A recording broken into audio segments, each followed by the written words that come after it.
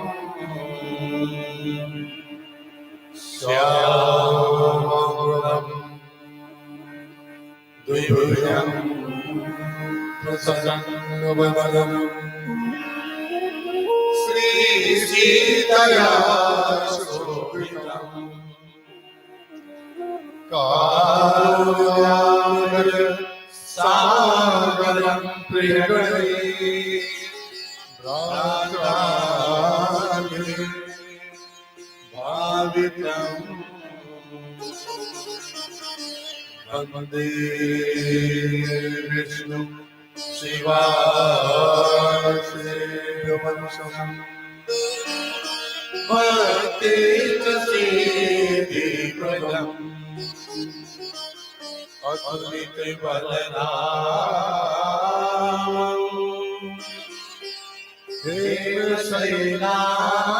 देवसेनापतिम्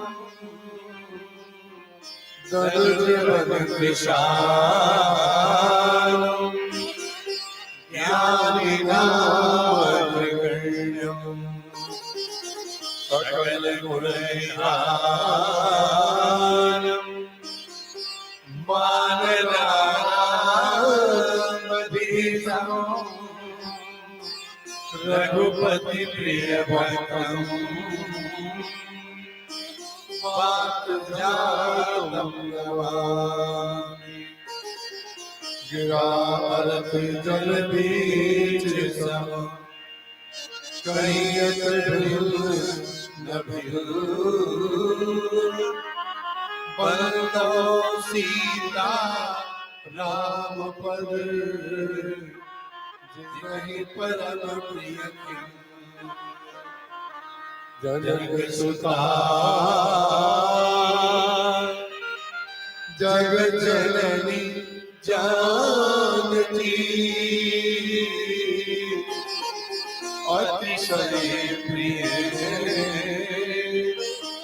करुणा साथी युग पद कमल मनाओ जासु कृपा निर्मल मति भावो श्री गुरु चरण सरोज रज निज मन मुकुर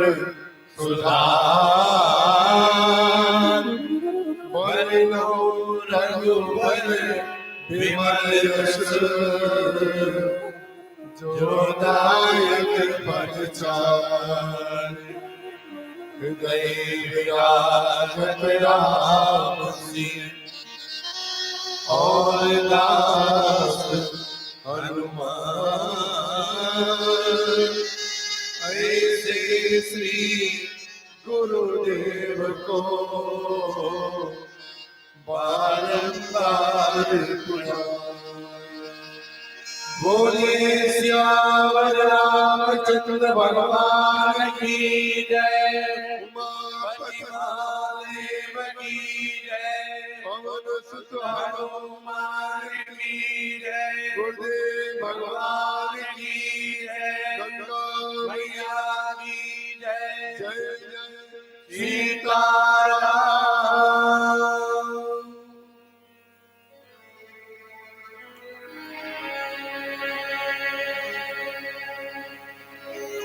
मैं अपने संतोष श्रद्धा श्री रामचरितमानस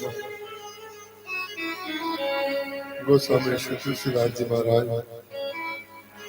और अपने गुरुदेव के श्री चरणों में अर्पित करता हूँ।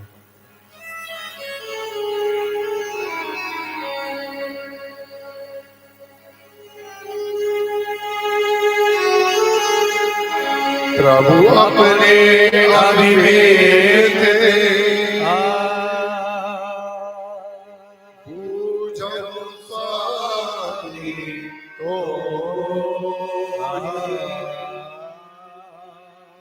कृपा सिंधु सागर कहूँ जाने दास निज मोहि तुम सर्वज्ञ तम पारा सुमति सुशील सरल आचारा ज्ञान विरति ज्ञान विपासा रघुनायक की प्रिय दासा कारण कवन देह यह पाई तात सकल मोहि काहू बुझाई रामचरित सुंदर स्वामी पायहु कहु नभ गामी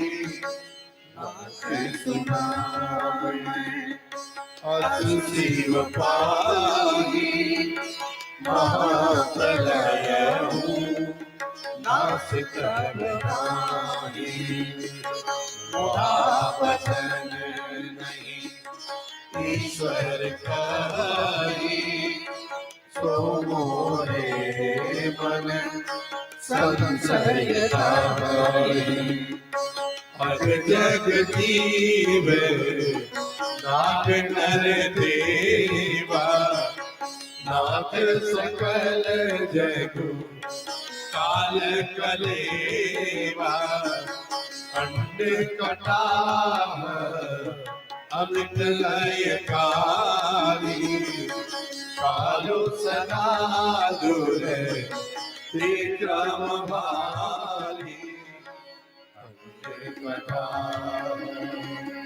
अमित लयकारी कालो सदा दुर त्रिक्रम भारी तुम ही न व्यापत का अधिकराल कारण कवन मोहि सुकहु कृपाल ज्ञान प्रभाव की जोग बल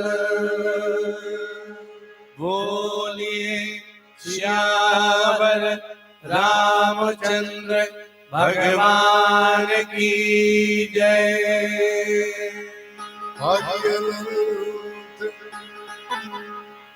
हरि कथा अनंता कही सुनही बहुविधि सब संता राम अनंत अनंत गुण अमित कथा विस्तार सुनि आचरज न मानिहे जिनके विमल विचार जिनके विमल विचार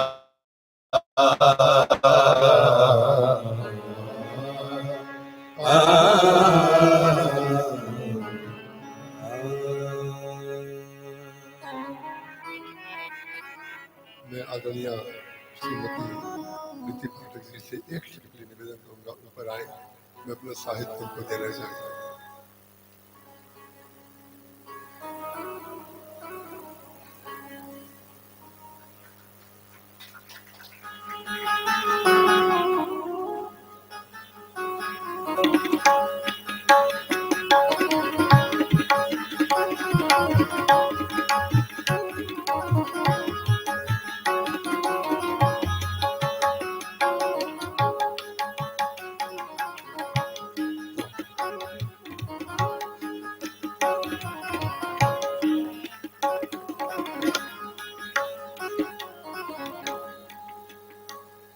राम कथा रस के रसज्ञ पिपास महानुभाव, भक्तिमती बहनों, जितने लोग राम कथा की सुनने की भावना से यहाँ पर पधारे हैं,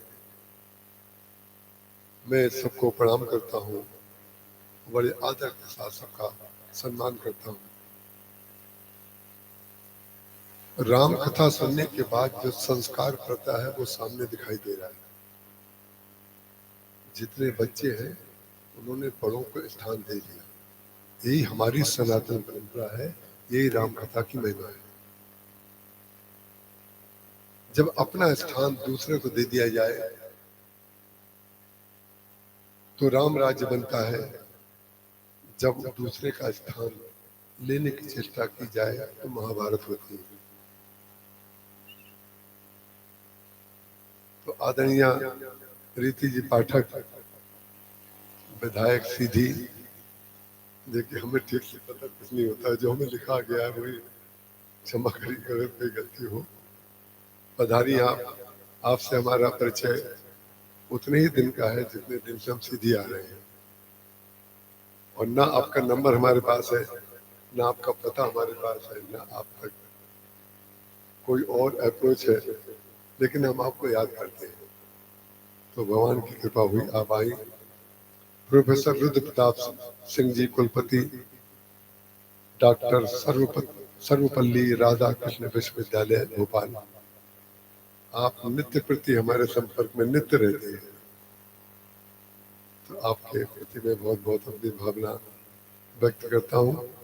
श्री राम भुवन शुक्ल जी, श्री विष्णु बहादुर सिंह ठाकुर दादू, श्री बीरेंद्र सिंह परिहार जी, श्री कृपा शंकर दुबे जी, श्री नंद कुमार मिश्र जी, श्री राज बहोरन सिंह जी, पंडित गया प्रसाद जी शास्त्री, श्री ज्ञानेंद्र सिंह चौहान जी, मनमोहन प्रसाद पांडे जी, श्री राजेंद्र प्रसाद मिश्र जी, श्री रुद्र प्रताप सिंह बाबा, और भी जितने लोग हैं उनके प्रति भी हम तो प्रारंभ में ही कह चुके, जितने भी श्रोता यहाँ पर पधारे हैं सबके चरणों में मेरा प्रणाम। तो आइए अब हम आपको कथा में प्रवेश कराते हैं। हमारा एक निवेदन जो रोज रहता है वो आज कर दे। मोबाइल टेलीफोन के प्रति हमारी संवेदना विशेष रूप से रहती है कि बीच में अगर मोबाइल बजता है तो आपको संकोच होता है, दूसरों को कष्ट होता है।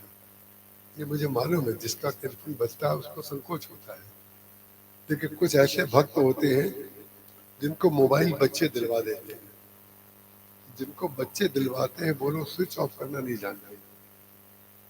जो लोग स्विच ऑफ करना नहीं जानते हैं वो लोग अपने बगल वालों से स्विच ऑफ करवा लें। कुछ स्विच ऑन करके देने वाले तो लोग होते हैं, स्विच ऑन करके जो दे, कौवा ही एक ऐसा पक्षी है जिसको कोई पालता नहीं है,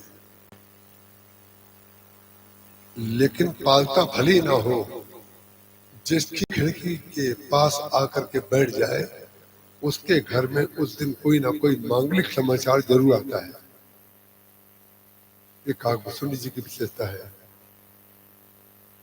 गीतावली रामायण में गोस्वामी तुलसीदास जी महाराज ने लिखा कि कौशल्या जी वनवास काल में उनकी स्थिति ऐसी हो गई थी जैसे श्री कृष्ण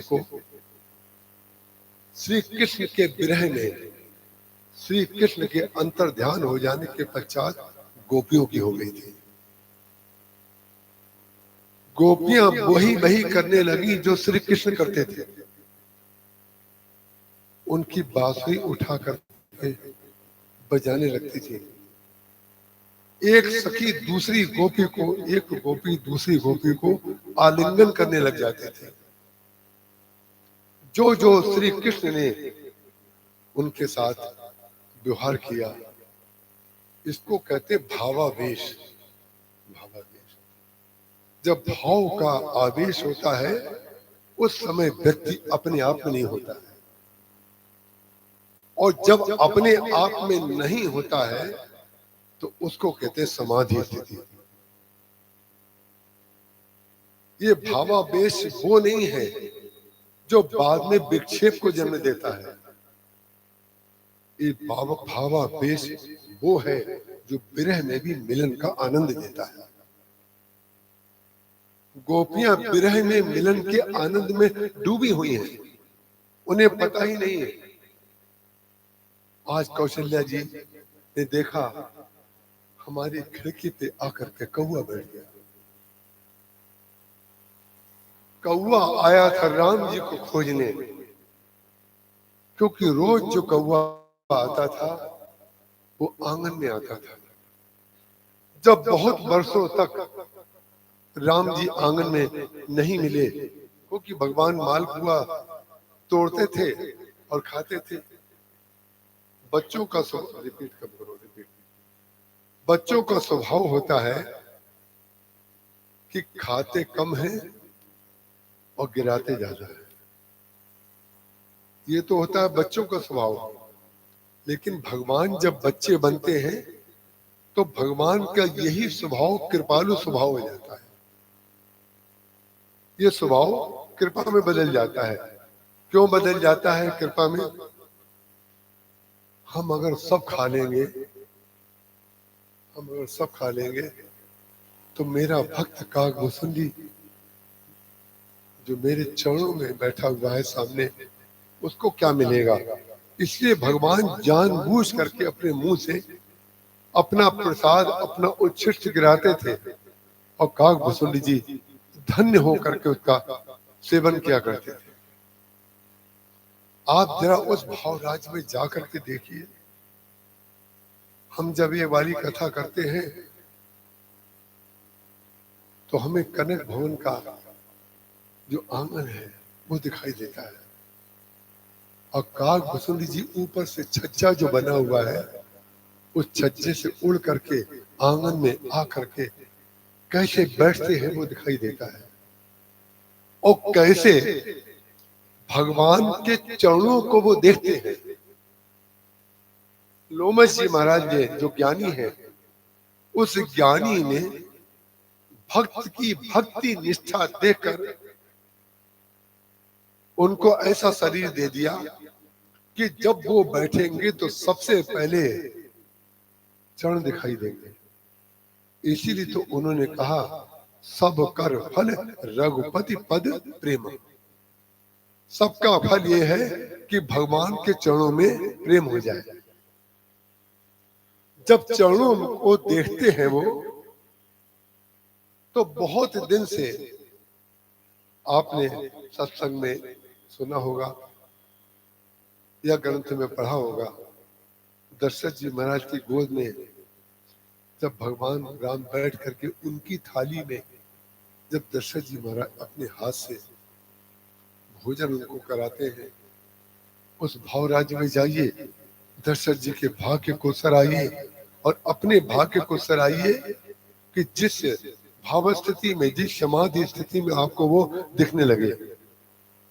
एक दिन भगवान राम दशरथ जी की गोद में ना जाकर के व्याकुल हो गए अपने मित्रों से मिलने के लिए, क्योंकि ध्यान रखिएगा बच्चों का सबसे ज्यादा मन बच्चों के साथ लगता है। इसीलिए कम से कम 2 तो होने चाहिए। समझ गए? अब तो एक के लिए कहना पड़ता है भाई, अब तो एक के लिए कहना पड़ता है। 2 हो जाए तो सास और ससुर आनंद मनाते हैं। एक के लिए रिक्वेस्ट करनी पड़ती है और गुरुओं से कहलाना पड़ता है जरा आप कहिए तो शायद मान जाए। ये स्थिति आ गई है। किसी का बच्चा अगर प्रोग्रेस नहीं कर रहा है, उसकी मानसिक स्थिति आगे नहीं बढ़ रही है, तो ध्यान रखिएगा कि बच्चे को बच्चे का संग नहीं मिला है। जिस आयु में बच्चा हो उसी वर्ग के आयु का व्यक्ति साथ में जब होता है तो उसका मानसिक संतुलन बना रहता है, वो आगे बढ़ता है।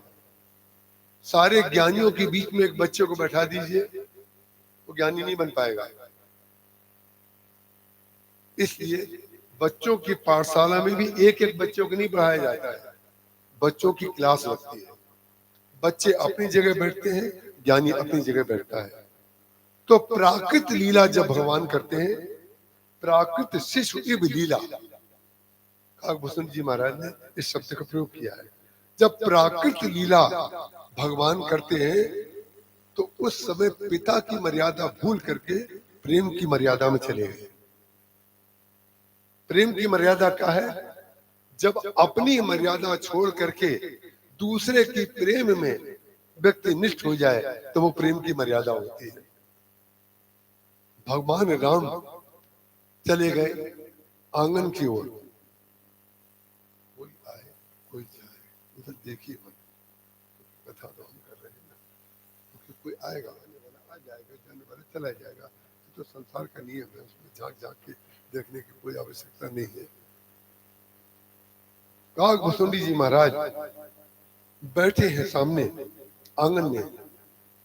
जब आंगन में बैठे देख लिया भगवान ने, तब श्री राम जो है अपने पिताजी की गोद को भूल करके काकभूषण जी को याद करके दौड़ते हुए चले गए। गोस्वामी जी ने कहा, भोजन करत बुलावत राजा। उन्होंने अपने मंत्रियों को भेजा कि जाओ राम को बुला करके लाओ, आज इधर आने की जगह आगे कैसे चले गए। भोजन करत, भोजन करने लगे और करते करते याद आया, अरे राम तो भी आए नहीं, क्योंकि पिता अपने बच्चे को कभी खुद पहले खिलाता है, कभी खुद खाता है, वो तो एक रूपता होती है दोनों में। जब भोजन करने लगे और मंत्रियों को कहा, अपने सचिवों को कहा कि जरा बुला के लाओ, राम को पकड़ के लाओ। भोजन कलत करत बुलावत राजा। तो मर्यादा पुरुषोत्तम की मर्यादा ये थी कि नहीं कि पिताजी बुला रहे हैं तो जाना चाहिए। जो पिताजी की इच्छा के लिए 14 वर्ष के लिए अयोध्या को छोड़ के जा सकते हैं, वो पिताजी की आज्ञा पालन के लिए तत्काल आ नहीं सकते क्या? बोले, जिस समय आपकी वो मर्यादा होती है, जब सत्य प्रतिज्ञा आपकी होती है, तो हम उसको रखेंगे, ध्यान रखिएगा। लेकिन हमारे बच्चे, हमारे मित्र, छोटे छोटे बालक न जाने कितनी देर से हमारी प्रतीक्षा कर रहे हैं, तो भगवान पहले वहां जाते हैं। जब भगवान रावण को मार करके आए अयोध्या में, तो सब लोगों ने उनको भोजन पे बुलाया।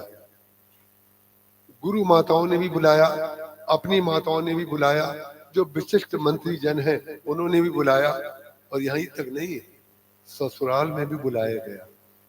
मिथिला से भी निमंत्रण आया, वहां भी भगवान गए। गोस्वामी तुलसीदास जी महाराज ने लिखा कि विचित्र बात है, मर्यादा पुरुषोत्तम की जरा भाषा देखिए। लोग मर्यादा के नाम पर लोगों को हमेशा ज्ञान देते रहते हैं, जबकि मर्यादा वो है कि जहां की जो मर्यादा हो वहां उस मर्यादा का पालन किया जाए। दूसरी मर्यादा, यहाँ की मर्यादा दूसरी जगह अमर्यादा हो जाएगी, और वहां की अमर्यादा यहाँ मर्यादा हो जाएगी। बहुत विवेक पूर्वक ये बात समझनी पड़ती है। लेकिन भगवान मर्यादा का भी पालन करते हैं, लेकिन मर्यादा पुरुषोत्तम वो नहीं है जो हमेशा अटेंशन रहे सैनिकों की तरह। एक जगह हमने कहीं सुना था कि सैनिकों का कोई बहुत बड़ा कवि सम्मेलन हो रहा था, तो हास्य कवियों का सम्मेलन था। सम्मेलन पूरा हो गया और जितने हास्य कवि आए,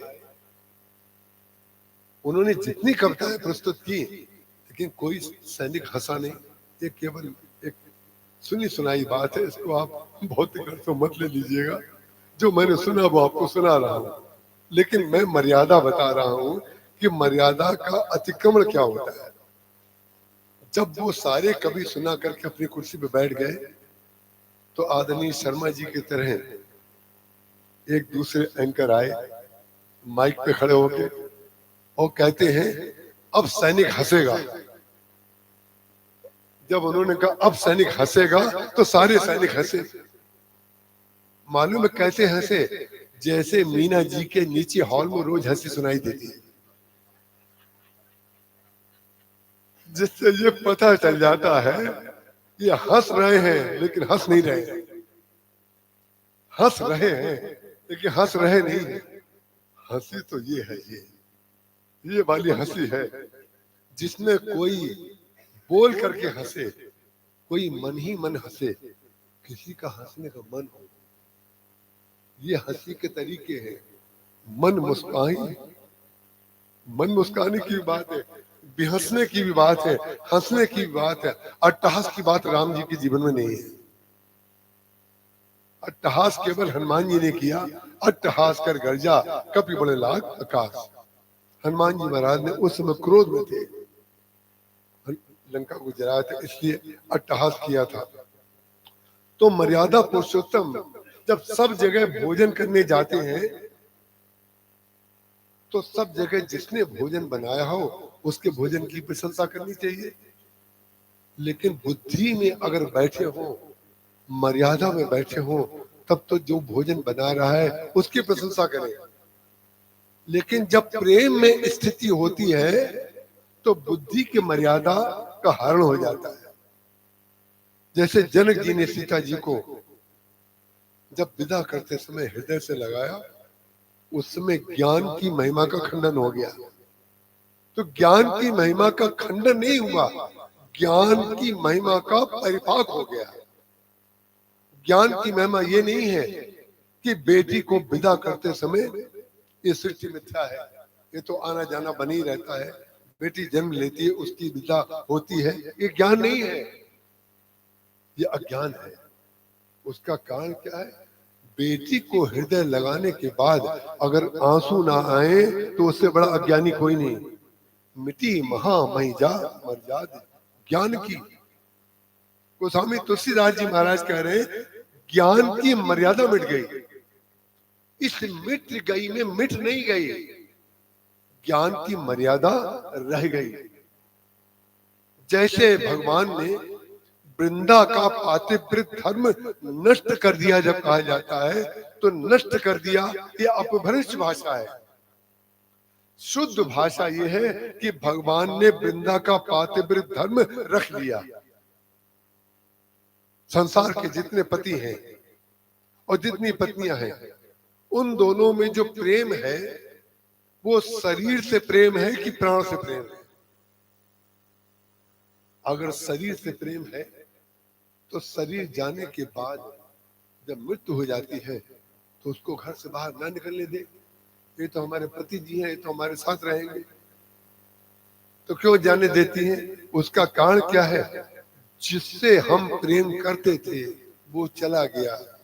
और ये तो उपादान है, ये तो वो कुल्हड़ है जिसमें दूध रखा जाता था। ये वो कुल्हड़ है। कुल्हड़ को मुख से इसलिए लगाया जाता है क्योंकि उसमें दूध है।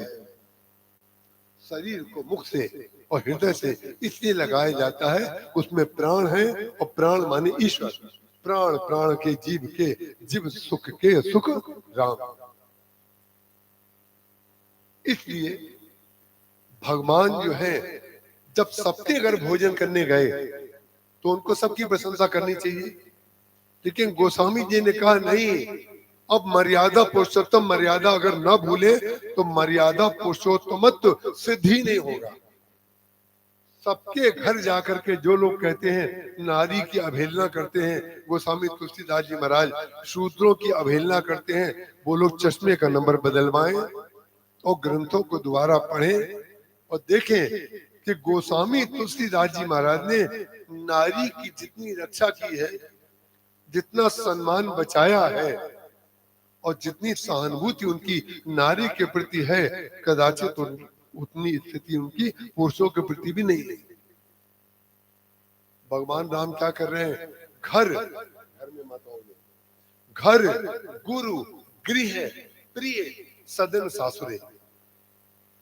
भाई जहां जहां पहुंचाई, जहां जहां लोगों ने भोजन के लिए बुलाया, तह तह कहे शबरी के फलन की रुचि माधुरी न पाई।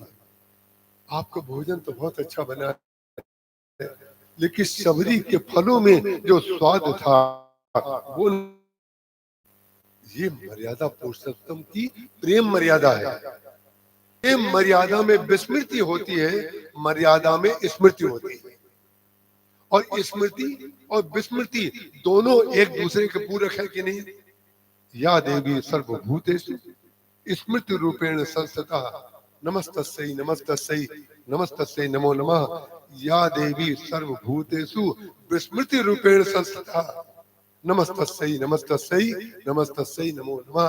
स्मृति और विस्मृति, स्मृति आपको थकाती है, विस्मृति आपको विश्राम देती है। रात को जब आप सो जाते हैं, जो बगल में बैठे हो, स्मृति जब तक आपको रहती है तब तक आप बुद्धि और व्यवहार में रहते हैं, और जो ही आपको स्मृति नहीं रह गई तो उस समय आपको परम विश्राम की अनुभूति होती है। तो आज भोजन करत बुलावत राजा, नहीं आवत तज बाल समाजा। बच्चों को छोड़ करके भगवान की इच्छा पिताजी की गोद के लिए हो ही नहीं रही है। फिर उन्होंने कौशल्या जी से कहा कि तुम बुला के लाओ। कौशल्या जब बोलन जाई, कौशल्या जब बोलन जाई, जब मां आने लगी तब भगवान के सामने धर्म संकट आ गया। अब तो मां आ रही है, अब क्या करेंगे? लेकिन मां को भी उन्होंने थोड़ा सा थकाया। भक्त में भी थोड़े साधन तो करने पड़ते हैं ना। मां को भी थोड़ा सा थकाया। कौशल्या जब बोलन जाई, ठुमुक ठुमुक प्रभु चले ऊपर आई। ये जो ठुमुक चलत रामचंद्र बाजत भजनिया, ये वाला भजन है, इसने ठुमुक शब्द वहीं से लिया है। और धन्य था वो लेखक। गोस्वामी तुलसीदास जी की 12 ग्रंथावली जो है उसमें ठुमुक चलत रामचंद्र बाजत भजनिया भजन नहीं मिलता है। लेकिन जिसने ये भजन लिखा, ये है त्याग की मर्यादा। त्याग की मर्यादा के बदले गोस्वामी जी ने मालूम क्या दिया उसको? किसी लेखक ने इस भजन को लिखा, लिखने के बाद अपना नाम नीचे लिखा जाता है। ये परंपरा है। गोस्वामी तुलसीदास जी ने भी हजारों जगह अपना नाम लिखा है। लेकिन उसका मन ये था कि मैंने ये जो भजन लिखा है हमारे नाम पे कोई पढ़ेगा नहीं। क्या भाव है! हमारे नाम पे कोई नहीं पढ़ेगा, इसमें अगर मैं तुलसीदास जी का नाम जोड़ दूं तो सब पढ़ेंगे। गोस्वामी जी बह गए, बह गए, छलकने लगे, चूने लगे, टपकने लगे गोस्वामी तुलसीदास जी महाराज। और आपको अच्छी तरह मालूम होगा कि गोस्वामी तुलसीदास जी के जितने भजन हैं आपने सबने सुने होंगे, उनकी तुलना में उससे भी ज्यादा प्रसिद्ध भजन जो है वो ठुमुक चलत रामचंद्र है। गोस्वामी तुलसीदास जी महाराज ने कहा, जिस व्यक्ति ने अपना नाम मिटा करके मेरा नाम लिख दिया, मैं अपना नाम पीछे करके इसको आगे कर दूंगा। ये है रामचरितमानस की और गोस्वामी तुलसीदास जी की और सनातन धर्म की सनातन परंपरा और सनातन भावना, जो एक दूसरे को आगे करने के लिए हम बढ़ते हैं। तो कौवा आकर के जब खिड़की पर बैठा तो उस समय भावावेश में जैसे कृष्ण की गोपियां आपस में एक दूसरे को आलिंगन कर रही थी, इस प्रकार का वो तो धोबी जब आता था, कौशल्या जी पूछती थी मेरे राम के कपड़े लाए हो ना। दूध वाला आता था, उससे पूछती थी राम के लिए दूध लाए हो ना, कितना दूध लाए हो, उस गाय का लाए हो कि नहीं जिसका दूध राम को प्रिय है। दूध वालों से पूछती थी, दूध वाले चुप रह जाते थे, धोबी चुप रह जाता था। इसलिए चुप रह जाते थे, उनका भाव की स्थिति दूसरी है। लेकिन इसके भाव की स्थिति ये है कि वो कोई भी ज्ञान नहीं देता था कौशल्या जी को। क्या आपको कुछ हो गया है, जरा डॉक्टर को दिखाइए। डॉक्टर को दिखाने की जरूरत उनको है जो अपने को ज्ञानी मान रहे हैं। जो ज्ञान में डूब गया है, जो बह गया है, वो तो उस समुद्र में जा रहा है। उसको मत बताइए कि डॉक्टर को दिखा दो। डॉक्टर को दिखाने की आवश्यकता नहीं है। किसी ने नहीं कहा कि आप वैद्य को दिखाइए या थोड़ा नींद लीजिए या स्वास्थ्य का ध्यान रखिए, कुछ नहीं। वो समझ गए ये शरीर में नहीं है, ये समाधि में है। बैठी सगुन मनावती माता, कब आई है मेरे बाल कुशल घर, कहो काग फुर बाता। हे कौआ, अरे कौआ कौन था जो बहुत वर्षों से उसने देखा मेरे प्रभु मालपुए का स्वाद नहीं मिल रहा है। सब लोग भोजन डालते हैं, वही आंगन होता है, वही अयोध्या, वही रसोई, वही मटेरियल सब, लेकिन पता नहीं क्या बात है, अब मालपुए में जो वो स्वाद होता था जो हमारे ठाकुर जी खा के गिराते थे, वो नहीं मिल रहा है। उसका कारण क्या होता है? देखिए, हम आपको एक बात बता रहे हैं। हमारे यहाँ 2 वर्षों से, गुरु पूर्णिमा का उत्सव तो हर साल होता है, लेकिन 2 वर्षों से कोई सज्जन ऐसे हैं जो बहुत बड़ी मात्रा में हमारे यहाँ मिठाई अपनी कंपनी की पैक करके भेज देते हैं और नमकीन भी पैक करके भेज देते हैं कि आपका इतना खर्चा हम कम कर देते हैं, या जो भी उनकी भावना हो, पवित्र भावना हो, लेकिन भेज देते हैं। बड़े बड़े कार्टन आते हैं, उसको खोल के सेल्फ में लगाया जाता है, आदि आदि लोगों को दिया जाता है। लेकिन विचित्र बात है, मेरे मन में बार बार बार बार जो आता था, वो बातें अगर मैं सुनाऊं तो कथा यही हो जाएगी। कितनी बार ठाकुर जी जो है अपने भक्त की भावना को किसी और के द्वारा पूरा करा देते हैं। जो आपके मन में आएगा वो ठाकुर जी सुन लेते हैं। यदि आपने अपनी भक्ति की है भगवान की, तो किसी दिन आप शॉल ओढ़ाना भूल जाएंगे भगवान को, सर्दी के दिन, उस दिन आपको नींद नहीं आएगी, आपको नींद नहीं आएगी। और रात को उठ करके आपको देखना पड़ेगा कि आज मुझे नींद क्यों नहीं आ रही है। तो नींद तो तब आए जब ठाकुर जी को नींद आए। ठाकुर जी ही विश्राम नहीं कर रहे हैं तो आपको कहां से नींद आएगी? तब भक्त उठता है, देखता है, अरे ठाकुर जी को आज शाल नहीं उड़ाई गई।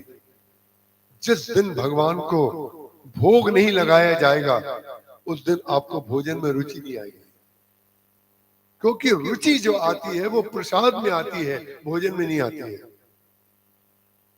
तो मैंने उनको लिखा कि कृपा करके, क्यों लिखा? क्योंकि जब हम प्रसाद देते हैं तो इतने डब्बे खोलेंगे तो नहीं भाई, 250 डब्बों को खोल करके कैसे भोग लगाया जाएगा? तो भोग लगता है अलग, लेकिन वो डब्बे जो कि तो पैक प्लास्टिक में पैक दे दिए जाते हैं लोगों को। एक व्यक्ति ने जो सामाजिक दृष्टि से एक अलग धर्म का और जाति का व्यक्ति है, उसने हमारे पास कहलाया। श्रीकांत जी ने आकर के हमसे कहा कि वो ये कह रहा था, उसने कहा कि जो पहले भोग आपके यहां से आता था, जो पहले भोग आता था उसमें तुलसी पत्ता पड़ा रहता था, और जो भगवान का जो प्रसाद उसमें हमें अनुभव होता था, ये 2 साल से जो आ रहा है इसमें हमें प्रसाद बुद्धि नहीं लगती है। सोचिए जरा। तो उसने कहा, तो जो मेरे मन में खटक रहा था वो भगवान ने कहा ये संकोच बस कभी बोलेंगे नहीं, अब हम बाहर से संदेश दिलवाते हैं। ये होता है भगवान के भक्त और भगवान के बीच मूक वार्ता। वार्ता जो होती है, संवाद जो होता है, वो हमेशा मूक होता है, मूक। और मूक की भाषा जो समझ ले वो जीवित है, जिसको बोल के समझाना पड़े वो गया, वो नहीं समझ पाएगा। तो जो भक्त की अंदर की भाषा समझ ले। आज कौशल्या जी क्या कह रही हैं? बैठी सगुन मनावती माता, कब आई है मेरे बाल कुशल दो। माने लक्ष्मण में और राम में भेद नहीं कर रही है, केवल राम के लिए नहीं कह रही है। कब आई है मेरे बाल कुशल दो, कहो काग फुरबाता, अरे हे कौवे, हे काग भुसुंडी, तुम जानते हो तो बताओ, क्योंकि मैंने सुना है कि जिसकी खिड़की पे आकर के कौवा बैठ जाए, समझ लीजिए कुछ मांगलिक समाचार मिलने वाला है। और उन्होंने थोड़ा सा उसको लोभ भी दिया, जैसे बच्चों को कहते हैं ना, पढ़ाई में मन लगाओ, इतने नंबर ले आओ, ये पास करके दिखाओ तो हम तुमको स्कूटी दिलवाएंगे, ये करेंगे वो करेंगे, बच्चों से जैसे कहा जाता है। तो स्कूटी दिलवाने का तात्पर्य स्कूटी में निष्ठा नहीं है, पढ़ाई में निष्ठा है, कि पढ़ाई में मन लगाओ तो पढ़ाई में मन लगाने का परिणाम आपको स्कूटी तो मिल ही जाएगी। तो वो कहते दूध भात की दोनी दही हो, जब राम मेरे आ जाएंगे तो मैं अपने हाथ से दोने में चावल के ऊपर शक्कर डाल करके दूध बनाऊंगी और उंगली से चलाऊंगी, और सोने चोंच मढ़ई हो कि तुम्हारी जो काली काली चोंच है ये कभी कभी अच्छी नहीं लगती, इसलिए हम इसको सुनहरा बना देंगे, सोने चोंच मढ़ई हो। तुम ये बता दो मेरे राम कब आएंगे? जो कौवे से बात कर रहा है, जो ज्ञान शक्ति है, ज्ञान शक्ति कौशल्या जी, और भक्ति शक्ति सुमित्रा जी, क्रिया शक्ति कौशल्या जी, और दशरथ जी महाराज साक्षात वेद। और ज्ञान शक्ति कौशल्या जी को ये पता नहीं है क्या कि कौवा हमारी भाषा नहीं जानता है? नहीं, भाषा कौन जानता है कौन नहीं जानता है, ये मनुष्यों ने बड़ा भारी भ्रम पाल रखा है कि सबसे ज्यादा विकसित मनुष्य है। ये मनुष्य को बड़ा भारी भ्रम है, ध्यान रखिएगा। सबसे ज्यादा विकसित मनुष्य है, और मनुष्य ने जितने पदार्थ बनाए हैं विकास के नाम पर, वो सब मानसिक अशांति के कारण है। घरों में आपस में जो दूरियां हो रही हैं, इस विश्व में सबसे ज्यादा खर्चा जिस चीज पर हो रहा है उसका नाम है सेना। इस विश्व में, भारत की बात नहीं कर रहा हूं, सारे विश्व में सबसे ज्यादा खर्चा सेना पर हो रहा है। और सेना किनके कारण? बंदरों के कारण सेना बनाई है, शेर के कारण सेना बनाई है, सांप बिच्छू लंगूर किसके कारण सेना बनाई है? मनुष्यों के कारण सेना का चयन होता है। तो मनुष्य ने विकास किया, मनुष्य विकसित है, ये आप कैसे कह सकते हैं? यदि आपस में ही एक दूसरे को नहीं समझ पा रहे हैं और अपनी सीमा में रहने की जगह दूसरे की सीमा में जाने की इच्छा हो रही है, तो क्या विकसित है? अरे विकसित तो वो व्यक्ति है जो अपनी सीमा बना ले, दूसरे की सीमा अपने आप बन जाएगी। आप अपनी जमीन पे सीमा बना लीजिए, दूसरे की सीमा अपने आप बन गई। सीमा दूसरों को मत सिखाइए, सीमा अपनी बनाइए। और जो व्यक्ति अपनी सीमा बना लेगा, उससे जो भी व्यक्ति व्यवहार करेगा वो सीमा को पार कर ही नहीं। इतना ज्ञान पशुओं में है, और उसका निर्माण भी पशुओं ने किया है। उस ज्ञान का निर्माण भी उन्होंने किया है। और भगवान ने उन पशुओं को इस तरह का शरीर दिया है, कोई भी संसार में ऐसा पशु है बताइए जरा?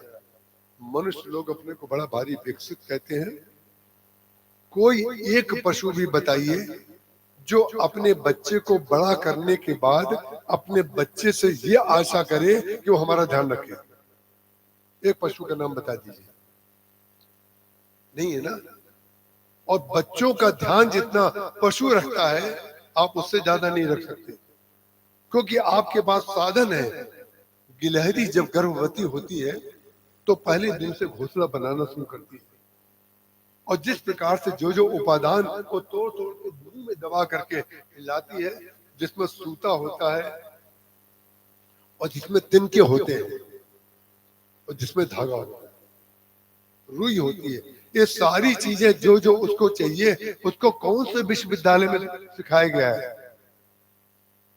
बंदर, विचित्र बात है, इतना प्रेम करता है बच्चों से कि गले लगाए घूमता है, लेकिन बंदर जब बड़ा हो जाता है तो बंदर जब बीमार पड़ता है तो जंगल में ऐसी जगह चला जाता है जहां भोजन ना मिले और भूखा चला जाता है। वो देह त्याग करना जानता है। सारे जानवर अपने देह से प्रेम करते हैं, अपने बच्चों से प्रेम करते हैं, लेकिन बच्चों से आशा नहीं करते हैं। तो बच्चों से जो आशा करता है उसको क्या कहें? बच्चों से जो आशा नहीं करता है उसको आप कहते हैं जानवर, और बच्चों से जो आशा करते हैं उसको कहते हैं आदमी। बोली जानवर कौन है? अब बताइए जानवर कौन है? और दुख का कारण जानवरों में नहीं है, दुख का कारण आदमियों में है, मनुष्यों में है। बंदर दुखी नहीं है कि हमारा बच्चा ध्यान नहीं देता, उसको जीवन के अंतिम दिन तक अपने भोजन की व्यवस्था स्वयं करनी पड़ती है। किसी बच्चे से नहीं कहा हमें भोजन नहीं दे रहे हो और खुद खा रहे हो। भूल जाते हैं, विस्मृत हो जाता है।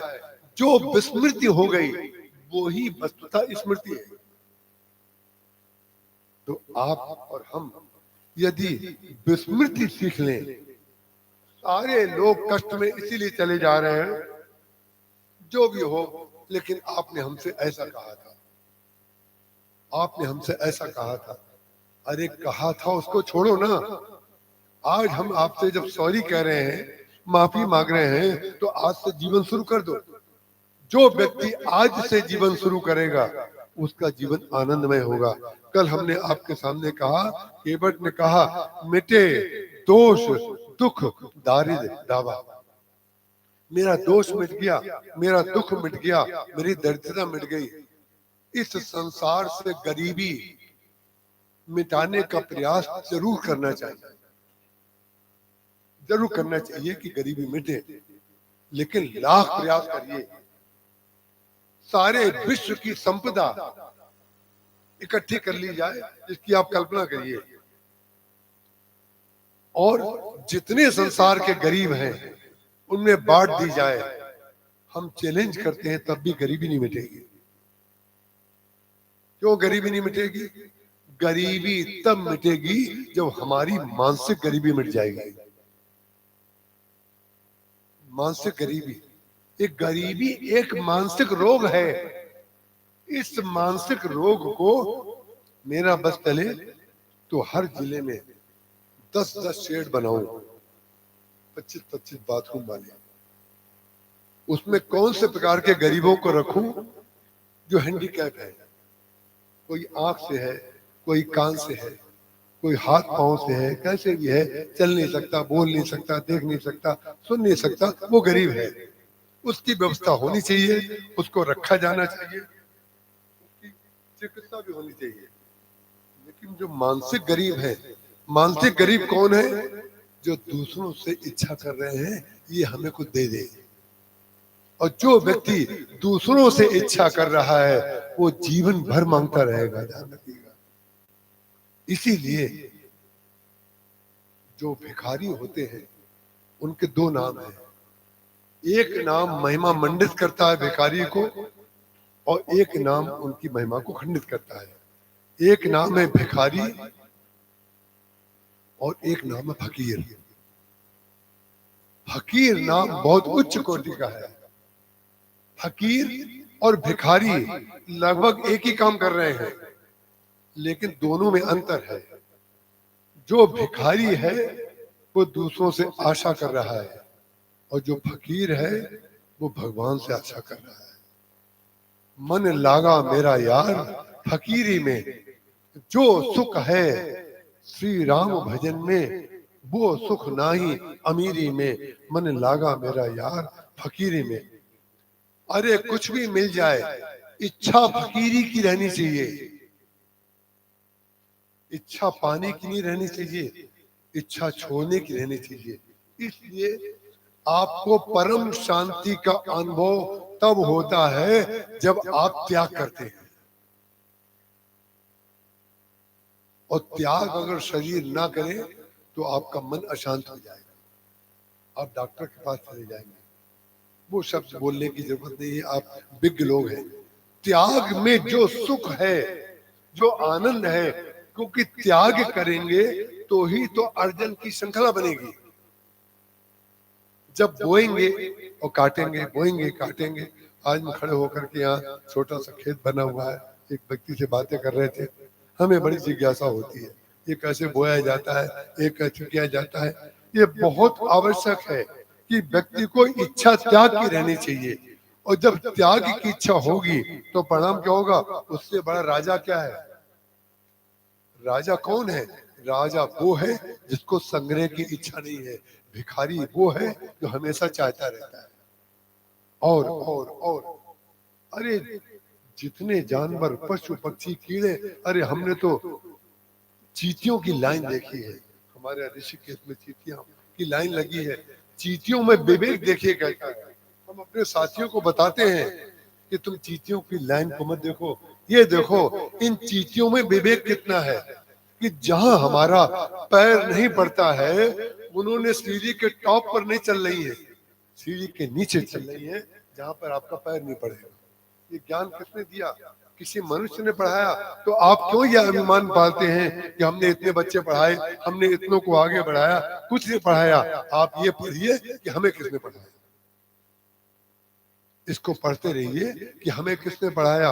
और अगर ये पढ़ते रहेंगे तो भगवान का स्मरण हमेशा बना रहेगा।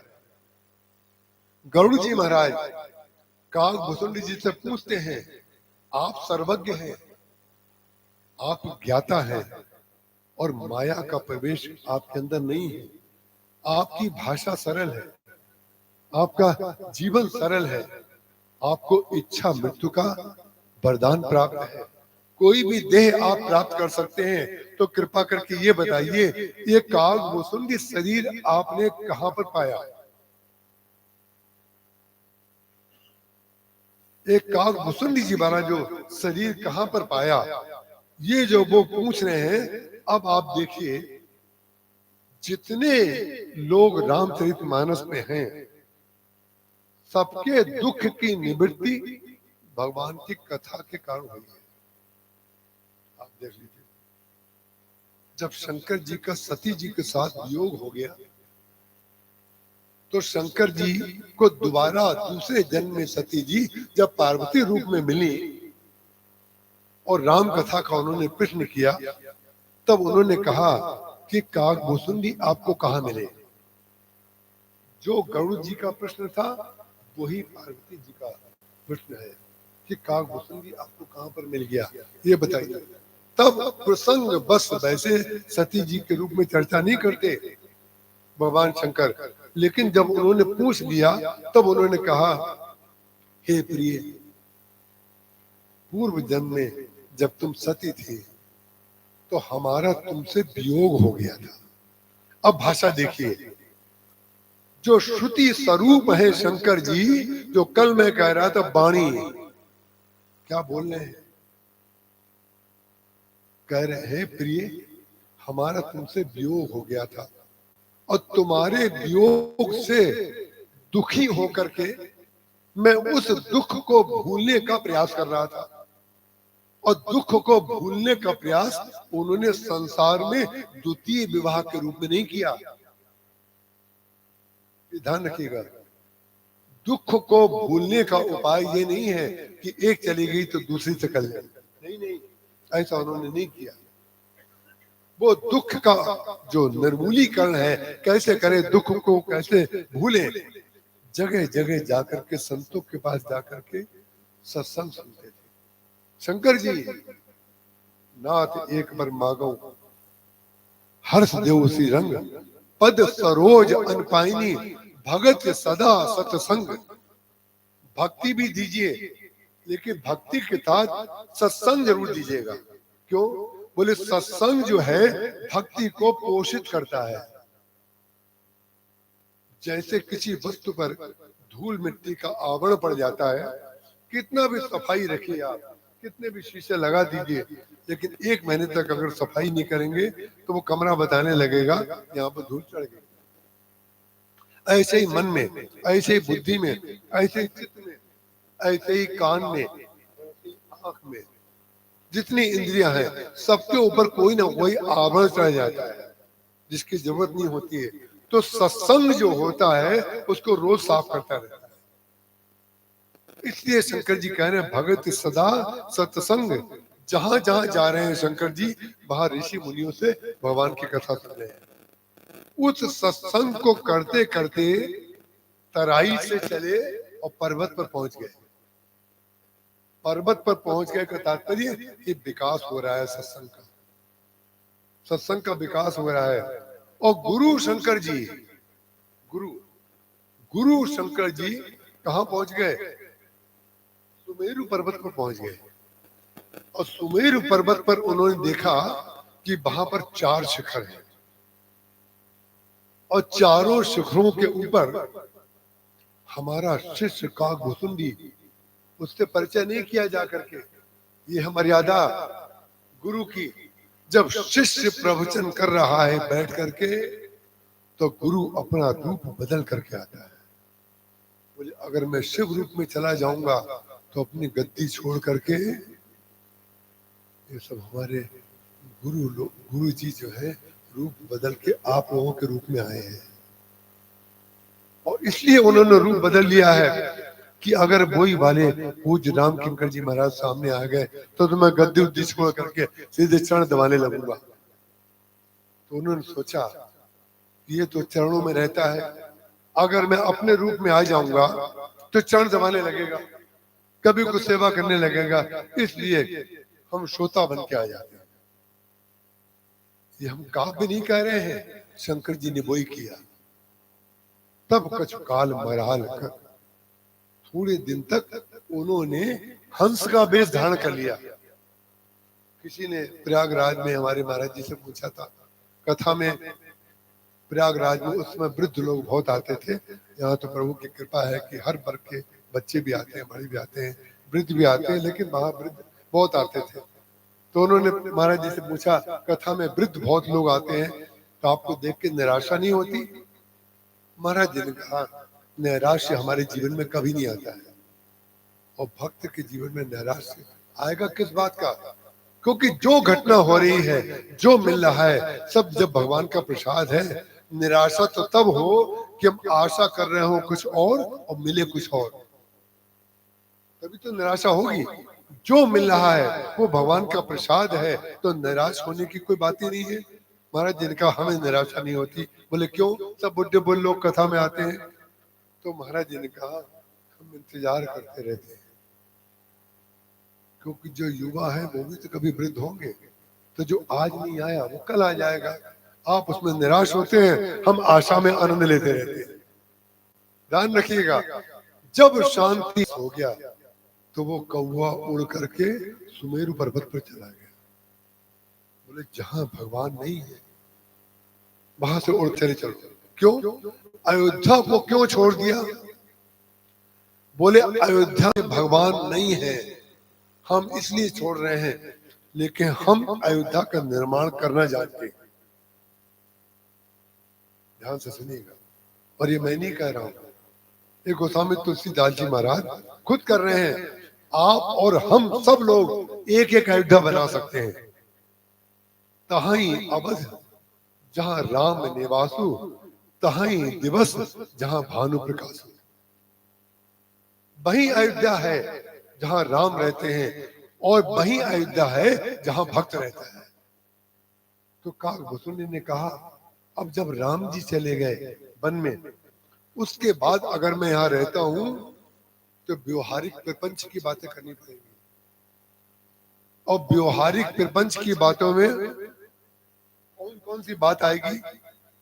कैकेयी जी ने बड़ा बुरा किया, सुमित्रा जी बहुत अच्छी है, कौशल्या जी बहुत अच्छी है, दशरथ जी थे तो बहुत अच्छे, लेकिन अगर रोक लेते राम जी को तो ज्यादा अच्छा होता। मंत्रियों से कोई बात होगी, सबसे अलग अलग तरह की।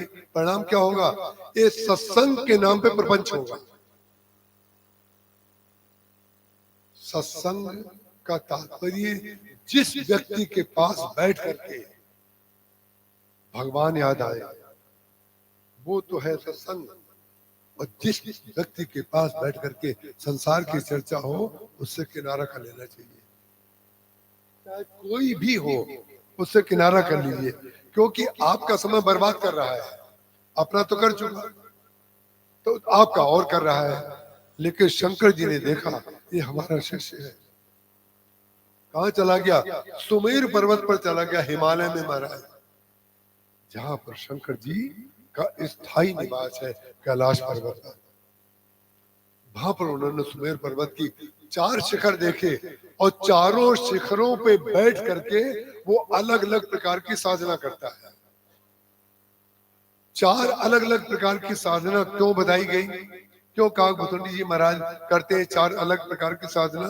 क्योंकि एक जैसी मनस्थिति, एक जैसी परिस्थिति और एक जैसी भावस्थिति किसी व्यक्ति की ना कभी रही, ना है, ना कभी होगी। तो जिस प्रकार की मनस्थिति हो और जिस प्रकार की परिस्थिति हो और जिस प्रकार की स्थिति हो, भाव स्थिति हो, भगवान का जप, भगवान का ध्यान उसी तरीके से करना चाहिए। यही विधि कपट कुरंग संग धाई चले श्री राम, सोई छवि सीता राख उर रटती रहत हरि नाम। लंका में सीता जी किस प्रकार से ध्यान कर रही है भगवान का, कि जब मारीच के पीछे उन्होंने दौड़ाया था राम जी को, पाई पालवे जो मारे पे मंजुल मृग छाला। यदि आप जिंदा उसको पकड़ लाए तो बहुत सुंदर मृग है, हम इसको पाल लेंगे। यदि आपके बाण से मर गया तो इसकी छाला जो होगी, इसका मृग चर्म जो होगा, उसको हम आपका आसन बना देंगे, वो आपको लिए बड़ा उपयोगी होगा। दोनों तरीके से उन्होंने उसका उपयोग बताया। जो ही भगवान राम मारीच के पीछे धनुष और बाण लेकर के कमर में फेंटा कस करके चले और अपना लक्ष्य जो है मारीच के ऊपर रखा। विचित्र बात है, भगवान राम का लक्ष्य मारीच था। मारीच का लक्ष्य क्या था? मारीच का लक्ष्य राम थे। उसका कारण क्या है? मारीच ने निर्णय किया था अब मृत्यु तो मेरी होगी, क्योंकि अगर रावण की बात स्वीकार नहीं करेंगे तो ये गला काट देगा, और रावण की बात स्वीकार करेंगे तो राम जी का बाण लगेगा मेरे शरीर में, उससे मेरी मृत्यु हो जाएगी। तो जब मरना ही है तो भगवान राम का बाण लग जाए तो बहुत अच्छी बात है। भगवान का बाण जिन जिन को लगा वे सारे के सारे मुक्त हो गए। गोस्वामी तुलसीदास जी महाराज ने सुंदरकांड में लिखा, कनक कोट विचित्र मनिकृत सुंदरा यतना घना, चौहट हट सुवट बीती चार गुरु बहु बीती बना। आपको सब याद है। सबसे अंत में किसी ने कहा ये क्या कर रहे हैं, समय का बर्बादी हो रही है, लंका का वर्णन कर रहे हैं, लंका की विशेषताओं में अपने कलम का आप उपयोग कर रहे हैं। बोले नहीं, समय की बर्बादी नहीं कर रहे हैं, हमें इनके भाग्य से ईर्ष्या हो रही है। लंका के जो राक्षस हैं इनके भाग्य से ईर्ष्या हमें हो रही है, और मन हो रहा है कितने भाग्यशाली हैं कि आज नहीं तो कल इनको सौभाग्य आएगा। क्या कहा, ए लाग तुलसी दास इनकी कथा, कछु एक है कही रघुबीर सर तीरथ शरीर त्याग गति पई है सही। एक न एक दिन भगवान राम का तीर्थ रूपी बाण इनके शरीर में लगेगा, और भगवान राम का स्पर्श मिले चाहे उनके बाण का स्पर्श मिले, मुक्ति तो सिद्ध हो ही जाएगी। भगवान राम का बाण लगे, वो स्पर्श करे तो वो ही वाली छवि जो है, जे विधि कपट कुरंग संग धाई चले श्री राम, सोई छवि सीता राख उर हृदय में रटती रहत हरि नाम। हमारे महाराज जी कहते थे, राम नाम का सहारा जीवन में आप भाव स्थिति में भी कर सकते हैं, परिस्थिति में भी कर सकते हैं, किसी में भी कर सकते हैं, चाहे मनस्थिति हो, चाहे भाव स्थिति हो, चाहे परिस्थिति हो, तीनों में राम नाम का जप करके आप धन्य हो सकते हैं। तो महाराज जी ने 3 उपाय बताए। बोले जब कभी कभी आपने देखा होगा कुछ घंटों तक आपको ना जाने किसी अकारण खूब आनंद आता है, वो आपको लगता है ये समय बड़ा शांति का है, बड़ा आनंद आ रहा है, कारण कुछ नहीं है, ना कोई आया है, ना किसी ने कुछ लिया है, कुछ नहीं। तो महाराज जी कहते थे जब ऐसी स्थिति हो तो भगवान राम के नाम में रमण करिए, आनंद में रमण किया जाता है। और कभी कभी मन शांत होता है, ना उद्वेग होता है ना आनंद होता है, शांत हो जाता है। जब शांत होता है उस समय राम नाम का जप करना चाहिए। और जब मन बहुत दुखी हो, जब कोई सहारा ना मिल रहा हो और जब कोई सुन ना रहा हो, एक बात में आपको अपने अनुभव के सुना दूं कि अपना दुख संसार को भूल के मत सुनाइएगा,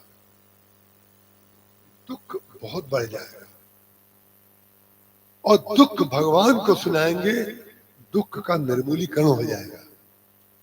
हम लोग समझते हैं कि हमारा दुख दूसरा व्यक्ति मिटा देगा। अरे दूसरा तो तब मिटाए जब वो दुखी ना हो, वो सुखी हो। आप जिसको फोन कर रहे हैं वो किसी और को फोन कर रहा है, और वो जिसको फोन कर रहा है वो किसी और को फोन कर रहा है। यही मेरी सकल जीव जब रोगी, तो सारे के सारे संसार के जो मानस रोगी हैं उनको फोन कर करके हम लोग अपने दुख को और बढ़ाते हैं। तो सीता जी ने क्या किया? तो जय विधि कपट कुरंग संग धाई चले श्री राम, सोई छवि सीता राख उर रटत रहत हरि नाम। राम नाम को जब दुख आए तो छत पर चले जाइए, टेरेस पे, जहां से आकाश के और आपकी आंखों के बीच में कोई ना हो, और आकाश को देखिए। आकाश को देखने का कार्य जरूर करना चाहिए। आप हिमालय जाइए, केदारनाथ, द्वारका जी, केदारनाथ, बद्रीनाथ, गंगोत्री, जमुनोत्री। अरे जिसने गाड़ी से उतर के उसका सुख नहीं लिया, जो लोग टाइम की पंक्चुअलिटी के चक्कर में चलते हैं, इतने बजे पहुंचना है, वो सुख से वंचित रहते हैं। गाड़ी को बीच में 20 जगह रोकिए और 20 जगह रोक करके ड्राइवर से कहो आगे ले जाओ गाड़ी, हम बाद में आएंगे। और आप आकाश को देखिए, आप पहाड़ों को देखिए, जो दिव्य शांति का अनुभव आपको होगा और अनंतता की अनुभूति हो जाएगी, अखंडता की अनुभूति हो जाएगी, ईश्वर के सर्वव्यापकता की अनुभूति आपको पहाड़ों में हो जाएगी। वो केदारनाथ जी, बद्रीनाथ जी उतर करके वहीं मिल जाएंगे आपको। इतनी दिव्य शांति को छोड़ करके जो ही आप आकाश की ओर देख करके भगवान का स्मरण करते हैं, तो आकाश का एक नाम है अनंत, अनंत, और भगवान का भी एक नाम है अनंत। तो जब आप अनंत का अवतार रूप देखते हैं तो अनंत के बीज रूप में आपकी स्थिति हो जाती है। तो साकार आकाश को देखते हैं तो उसका कारण क्या है? आप करके देख लीजिएगा, खेत में खड़े होकर के, क्योंकि खेत में कई चीजें आसपास दिखाई देंगी, लेकिन इसके लिए छत बहुत अच्छी चीज होती है। ऊपर गए और ऊपर जाकर के केवल आकाश को देख रहे हैं, और जब आकाश को देखेंगे तो आपको शांति तुरंत मिल जाएगी, क्योंकि कोई व्यक्ति नहीं दिखेगा, कोई घटना नहीं दिखेगी, केवल आकाश। और आकाश के पास जाते ही, आकाश को देखते ही आपका जो राम नाम का रटना है, राम राम राम जोर जोर से बोलेंगे तो आकाश का गुण है शब्द, आकाश का गुण है शब्द। तो आकाश शब्द बनाता नहीं है, आकाश शब्द को इको करता है। इको का तात्पर्य प्रतिध्वनित करता है, प्रतिध्वनित। आपने राम बोला तो आकाश में तुरंत राम को लौटा दिया, आपको राम सुनाई देने लगेगा। इसी को कहते हैं अनहद नाद। जो आपने बोला वो आपको सुनाई दे रहा है, और सुनाई देते देते जब आपकी मौन वाली स्थिति हो जाती है, जिसको ध्यान कहते हैं, जिसको आजकल मेडिटेशन कहते हैं। ध्यान कहो तो लोग करने को तैयार नहीं है, मेडिटेशन कहो तो जरा, ये अपडेट महात्मा जी, ये आज के युग वाले हैं, इनसे बात करो जरा, इनके पास बैठो तो ज्यादा अच्छी बातें करेंगे। ध्यान रखिएगा, मेडिटेशन और ध्यान एक ही चीज है। जहां आपको अपनी विस्मृति हो जाए वही ध्यान है, वही समाधि है। और जब तक आपको अपनी स्मृति है या किसी और की स्मृति है तब तक ध्यान लग ही नहीं रहा है। एक सज्जन ने पूछा कि महाराज ध्यान कैसे पता चले कि ध्यान हमने किया है कि नहीं किया है, और ध्यान क्यों किया जाता है? हमने कहा ध्यान इसलिए किया जाता है कि 10 जगह से खर्चा कर रहे हैं हम लोग। 10 इंद्रियां प्रतिपल खर्चा कर रही हैं। आंख देख करके खर्चा कर रही है, वाणी बोल करके खर्चा कर रही है, कान सुन करके, पैर चल करके, हाथ काम करके, सब खर्चा कर रहे हैं। लेकिन हर खर्चा करने वाला व्यक्ति, अभी 8:15 नहीं हुआ है, घड़ी आपने देखी, हमने नहीं देखी, ध्यान रखिए। आपको जाना हो तो जरूर जा सकते हैं, प्लीज। हम जानते हैं आप लोग व्यस्त रहते हैं। मुझे ये बात शुरू में कहने की इच्छा हो रही थी, लेकिन मैंने पुस्तकें आपको मैंने इसीलिए शुरू में दे दी थी कि मुझे मालूम था कि आपको जाना पड़ेगा। आप प्लीज।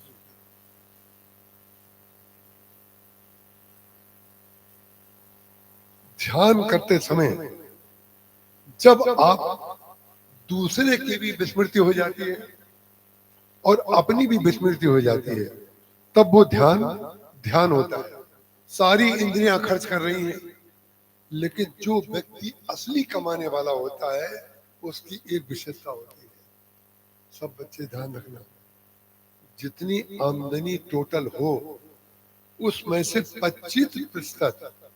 25% आमदनी अपनी मानना मत, उसको रख देना ऐसी जगह जिसको आप लोग चाहे फिक्स कहते हो या कुछ और कहते हो, जैसे जिसकी जैसे रिवाज हो या समझ हो। 25% को अपना मत मानना, क्योंकि जिस दर से महंगाई बढ़, और जो व्यक्ति ध्यान से उठेगा उसको इसका होश ही नहीं रहेगा कि किसने क्या किया है। ये समाधि स्थिति है बिल्कुल। उसमें जाकर के जब दिखाई पड़ेगी कमी किसी की तो उसका अर्थ क्या लेगा? कोई बात नहीं, हो गया, आज नहीं कल कर लेगा। और कहेगा अभी तो धीरे से कहेगा, बेटा जरा इसको ऐसा कर लेना, मैंने कहा था कोई बात नहीं। वो ये कहते थे ध्यान जो है हर इस रटती रहती हरि नाम।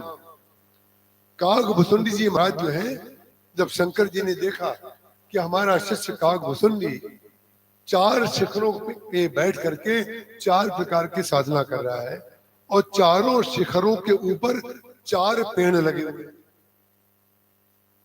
तो जहां 4 पेड़ कौन से हैं? एक पीपल का पेड़ है, एक आम का पेड़ है, एक बरगद का पेड़ है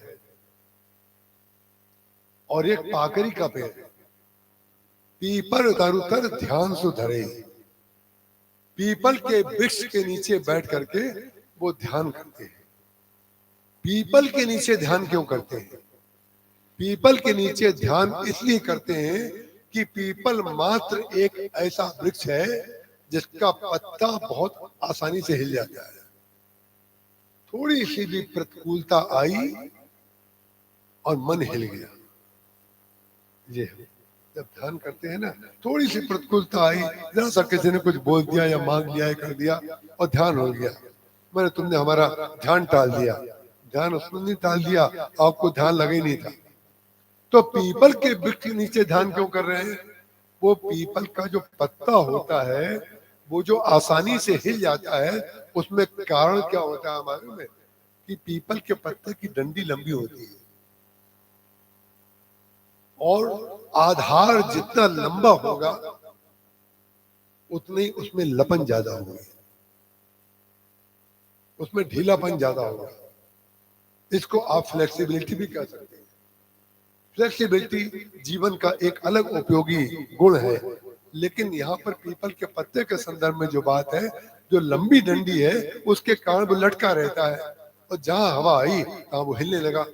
लेकिन पीपल का पत्ता जो है वो जितनी आसानी से हिलता है, पीपल का तना बिल्कुल नहीं हिलता है।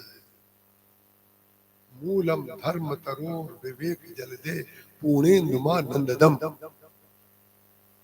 मूल में स्थित रहिए, मूल में ध्यान करिए ऊपर, लेकिन स्थिति कहाँ हो? बोले मूल में। जो व्यक्ति अपने मूल ईश्वर से जुड़ा हुआ है, परिणाम क्या होगा? जब मूल से जुड़ा रहेगा तो कभी सूखेगा नहीं,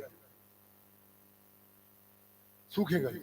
हमेशा जिन नदियों का मूल समुद्र नहीं होता है वो सूख जाती हैं, लेकिन जिन नदियों का मूल समुद्र होता है वो बरसात में भी नहीं सूखती है, हमेशा चलती रहती है। इसी प्रकार से हम अपने मूल में अगर स्थित रहें, मूल में स्थित रहने का तात्पर्य क्या है? काकभूषुंडी जी महाराज साधना कर रहे हैं, ये योग बल है उनका, 4 प्रकार की साधना कर रहे हैं, जो कि चारों प्रकार की साधना करने के बाद गरुड़ जी जब पूछते हैं तो उन्होंने एक बार भी नहीं कहा कि मैंने इतनी साधना की है।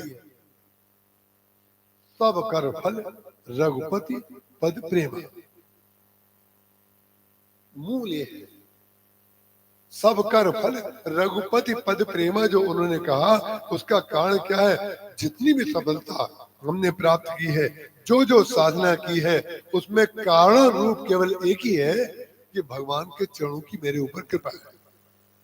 और जब भक्त कहता है मेरे ऊपर कृपा है, से ना, जब तक हमारे स्वामी की आप सेवा नहीं करेंगे, तरे न मम से और स्वामी राम नमामि नमामि नमामि, हमारे स्वामी राम की सेवा करे बगैर कोई कर नहीं सकता। हम उन राम की नमामि नमामि नमः नमः करके अर्चना कर रहे हैं। तो भक्त का जो अहम है, जो मम कह रहा है वो कि मेरे स्वामी, जब मेरे स्वामी कह रहा है तो कल ज्ञान में अहम ब्रह्मास्मि था, आज भक्ति में भी तो आ गया कि मेरे स्वामी। तो मेरे स्वामी जब वो कहता है तो उसमें मेरा और तेरापन तद्रूप हो जाता है, माने हमारे भगवान में और हम में कोई अंतर है ही नहीं। बूंद में और समुद्र में क्या अंतर है? गिरा अरथ जल बीच सम कहियत भिन्न न भिन्न, बंदो सीता राम पद जिन्हीं परम प्रिय खिन्न, माने उसका मम जो है वो कृपा विषयक हो जाता है कि हमने ये अनुभव किया है। जलेबी हमने खाई है, जलेबी खाई है तो बहुत बड़ा ज्ञानी संसार का हो, उससे पूछिए जलेबी कैसी है, वो कहेगा मीठा, मीठी है। और जिसको आप बिल्कुल अज्ञानी कहते हैं उसको जलेबी उसी दुकान की खिला दीजिए, उससे पूछिए जलेबी का स्वाद कैसा है, वो कहेगा मीठा। इसका तात्पर्य है कि सत्य मिठास की है, और जब सत्य मिठास की है तो अज्ञानी खाएगा तो भी मीठा कहेगा और ज्ञानी खाएगा तो भी मीठा कहेगा। भक्त भी उसको मीठा कहेगा और ज्ञानी भी उसको मीठा कहेगा। ये विशेषता जलेबी की है, इन दोनों के अनुभव की नहीं। ये जलेबी की विशेषता है। से नमम, जब तक आप हमारे राम की सेवा नहीं करेंगे तब तक आपको सुख और क्षेम नहीं मिल सकता है। काकभूषुंडी जी महाराज पी पर तर तर ध्यान सुधरे, जाप यज्ञ पाकर तरु करे। पाकरी के वृक्ष के नीचे बैठ करके ध्यान की साधना करते हैं। पाकरी के वृक्ष के नीचे बैठ करके जप यज्ञ करते हैं, जप यज्ञ करते हैं पाकरी के वृक्ष के नीचे बैठ करके। इसका तात्पर्य क्या है? इसका तात्पर्य है कि पाकरी का वृक्ष बहुत घना होता है। हमारे यहाँ पाकरी का वृक्ष लगा हुआ है, तो हमने कुटिया बनाई थी ऋषि खेत में, तो छोटा सा प्रयागराज से हम पौधा ले गए थे और इतनी गति से बढ़ा कि वहां का पहला वाला जो बरगद का वृक्ष है उससे होड़ लगाए हुए है। और विचित्र बात है उसकी होड़ में ये है कि हम तुम्हारे बगल में जाकर के दिखाएंगे।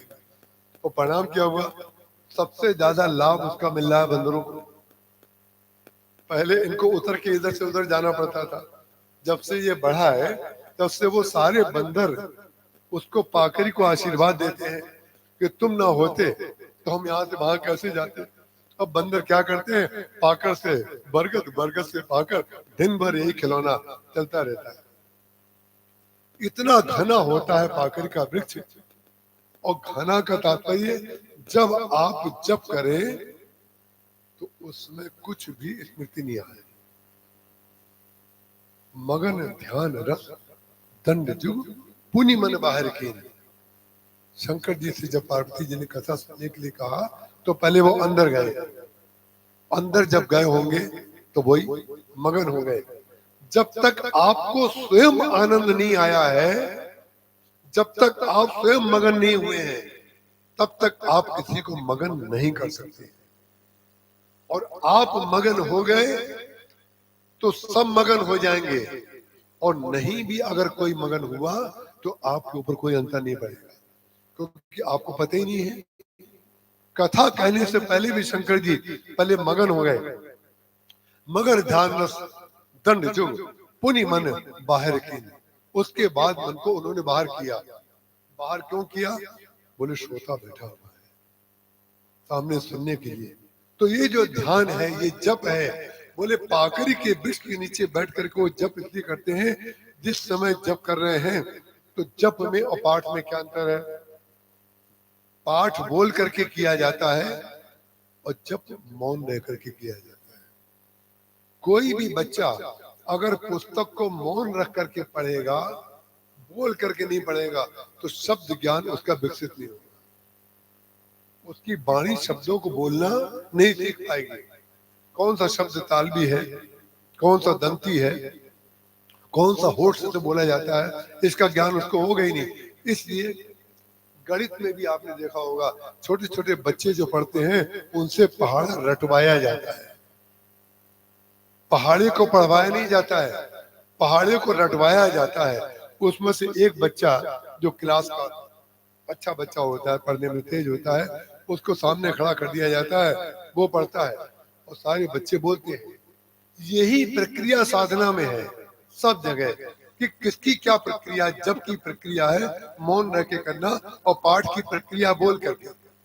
तो कुछ लोग ऐसे क्या कर रहे हो, रामायण पढ़ रहे हैं, हमने कभी समझ नहीं आई। रामायण पढ़ रहे हो, बस पढ़ते ही रह जाओगे जब तक पाठ नहीं करोगे। ध्यान रखिएगा, पाठ करना माने वाणी से बोलो, और जब आप वाणी से बोलेंगे तो शब्द इको होगा। जब ट्रेन जमीन पर चलती है तो उसकी आवाज दूसरी होती है, जब ट्रेन पुल के ऊपर से गुजरती है तब आवाज दूसरी होती है। क्यों आवाज बदल जाती है? बोले पोलापन, जहां पर पोला है नीचे वहां पर इको करता है, वो आकाश को स्वीकार करने के लिए तैयार रहता है, इसीलिए वहां पर आवाज एकदम बदल जाती है।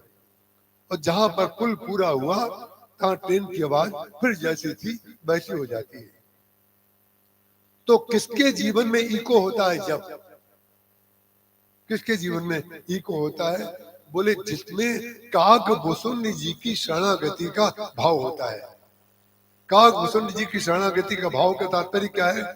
बांसुरी, बांसुरी जो बोलती है उसमें गुण जो है बजाने वाले का नहीं है।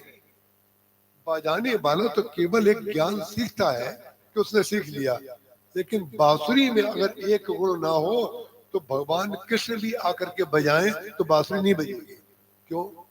अगर वो पोली ना हो, अगर उसमें बालू भर दिया जाए या आटा मार करके उसमें भर दिया जाए तो कोई उसमें से स्वर नहीं निकाल पाएगा। माने हम सब कुछ जानते हैं, ऐसे को कुछ नहीं बताया जा सकता। जो भरा पड़ा है उसको कौन सा शिक्षक पढ़ा सकता है? कोई नहीं पढ़ा सकता। और जो ये कहेगा हम कुछ नहीं जानते, आप सब जानते हैं, वही बांसुरी शुरू हो जाएगी, वही बांसुरी शुरू हो जाएगी। आप किसी से कह करके तो देखिए कि आपसे मिलके ना जाने क्यों हमें बहुत अच्छा लगता है। विभीषण जी ने कहा हनुमान जी से कि तुम्हारी दासन मोह, ये है वाणी, ये तो श्रुति बनी। ऐसे ही बोलना चाहिए। लोग बोल बोल करके अपना बिगाड़ते रहते हैं। और मौन वाला सुनता रहता है और समझता रहता है कि इनका अंत मैं जानता हूं, क्योंकि इनका अंत अगर अभी बता दिया तो ये हमारा अंत कर देते। क्यों हंसी आ गई रुक्मिणी प्रसाद जी? ऐसा हुआ है क्या? अरे सत्य जब होगा तो आप लोग एक परिवार में से थोड़ी आए हैं, अलग अलग मोहल्लों से आए हैं, कोई कहीं दूर दराज से आए हैं। जब सत्य निकलता है तो हृदय में जाता है और हृदय की प्रतिक्रिया सबके ऊपर एक पड़ती है। इसका मतलब ये सत्य है, ये बहुत आवश्यक है। वाणी का उपयोग कुछ करना ही नहीं है। सबसे बड़ा व्यवसाय आपको बहुत आगे जाना है। नंबर एक बात, समय का पालन, वाणी का उपयोग और वचन की सत्यता, ये बहुत आवश्यक होती है। हमारे महाराज जी कहते थे, किसी को कुछ देना हो तो कभी पहले मत कहना कि हम आपको आगे चल के ये देंगे, क्योंकि अभी आपने कह दिया, अभी आपकी भावस्थिति थी, उस समय परिस्थिति बदल गई, फिर आप दे नहीं पाएंगे। और जिसको आपने कह दिया है वो तो रात को सपने में भी यही देखता है कि आप आए हुए हैं, थैला पकड़ा गए हैं, हमने जमा कर लिया है और हमारा सब कामकाज आराम से चल रहा है। सपने में उसको वही दिखता है और ग्लो आ जाता है चेहरे पर। ग्लो के लिए फिर आपको कुछ करने की जरूरत नहीं है, केवल किसी से कह दीजिए 1 करोड़ रुपया हमने तुम्हारे लिए रख लिया है, फिर क्रीम पाउडर की कोई जरूरत नहीं है, फिर अपने आप ही चमकने लगे। लेकिन विचित्र बात है, महाराज जी कहते थे पहले से मत कहो, पहले से कहोगे तो अपयश मिलेगा। और जितना सामर्थ्य वर्तमान में हो उतना दे दो तो उसको भी सुख मिलेगा और तुम्हें भी संतुष्टि मिलेगी। ये सारी चीजें जो हैं बहुत बहुत ध्यान देने की हैं। जैसे शंकर जी महाराज, जब शंकर जी काकभूषण जी के पास गए, उन्होंने अपना वेश बदल लिया, हंस के रूप में चले गए। क्यों? बोले अगर मैं चला जाऊंगा तो काकभूषण जी उठ करके कथा की जगह हमको प्रणाम करने लगे। तो जितने श्रोता और जितने वक्ता हैं उनकी विशेषता एक ही है कि श्रोता वक्ता की प्रशंसा करता है और वक्ता श्रोता की प्रशंसा करते हैं। पार्वती जी शंकर जी की प्रशंसा करते हैं, शंकर जी पार्वती जी की प्रशंसा करते हैं। ये व्यवहार नहीं है, ये सत्य है, ये नित्य सत्य है, ये परम सत्य है, ये शिव सत्य है, ये कभी अशिव नहीं होगा। वाणी का उपयोग आपको सुख ना दे ये असंभव बात है, और वाणी का दुरुपयोग आपको दुख ना दे यह असंभव बात है। ये बहुत आवश्यक है। व्यक्ति को चाहिए कि मधुर बोले, मधुर हमेशा ऐसी बात बोले, अरे काम हो या ना हो, अच्छी बात बोलने में क्या दिक्कत है। इसलिए काकभूषण जी महाराज पाकर के नीचे बैठ करके जप यज्ञ करते हैं और बरगद के वृक्ष के नीचे बैठ करके कथा करते हैं।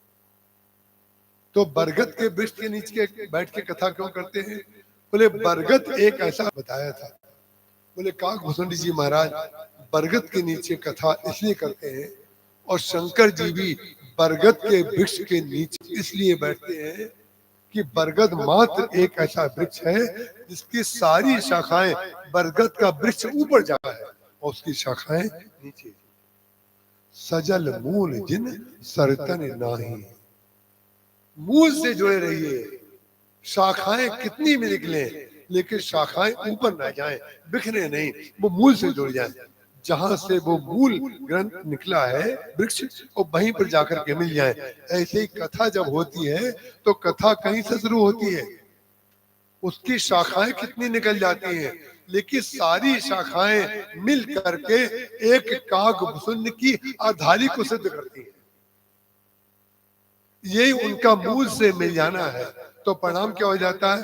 जब वक्ता अपने ध्यान स्थिति में इस बात को कहता है तो उतनी देर श्रोताओं का भी तो ध्यान लग जाता है कि देखें अपने मूल पर पहुंचते हैं कि नहीं। तो आप भी मूल से जुड़े रहते हैं और हम भी अपने मूल से जुड़े रहते हैं। इसलिए काकभूषण जी महाराज और शंकर जी बट वृक्ष के नीचे बैठ करके कथा करते हैं। और आम छाह कर मानस पूजा। आम के वृक्ष के नीचे बैठ करके मानसिक पूजा करते हैं। कई बार लोग भक्त लोग पूछते हैं कि आपने जो भगवान दिए, हम प्लेन में जाएं, ट्रेन में जाएं या किसी शादी में जाएं तो ठाकुर जी को कैसे लेके जाएं, इतना तो संभव नहीं है, वहां जाके हमारे लिए कोई व्यवस्था तो होगी नहीं।